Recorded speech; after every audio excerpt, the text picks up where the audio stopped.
আজিৰ এই ভিডিঅ'টো কেৱল এটা ব্লগ নহয়, ই মানুহৰ দুখ কষ্টৰ এক সৰু সাক্ষী।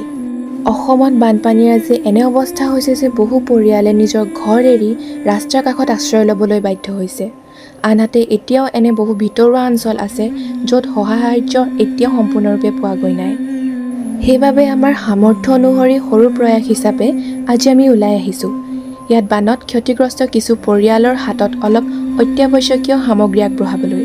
আমি জানো যে আমাৰ এই সৰু সহায়ে সকলো সমস্যা সমাধান কৰিব নোৱাৰে, কিন্তু যদি এই সৰু প্ৰয়াসে কাৰোবাৰ কষ্ট অলপ হ'লেও কমায়, তেন্তে সেয়া আমাৰ বাবে আটাইতকৈ ডাঙৰ প্ৰাপ্তি।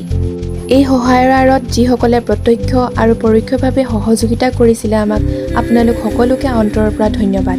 আপোনালোকৰ সহায় আৰু মৰমৰ অবিহনে এই কাম সম্ভৱ নহ'লহেঁতেন। এটা কথা সঁচা আৰু দেখিও ভাল লাগিছে যে বহুত মানুহ ওলাই আহিছে আজি সহায় কৰিবলৈ। আচলতে মানুহেই মানুহৰ বাবে কথাষাৰ প্ৰমাণিত হ'ল। সকলো বানপীড়িত পৰিয়ালৰ বাবে আমি প্ৰাৰ্থনা জনাইছোঁ। আশা কৰোঁ তেওঁলোকৰ জীৱন অতি সোনকালে পুনৰ স্বাভাৱিক হৈ উঠক।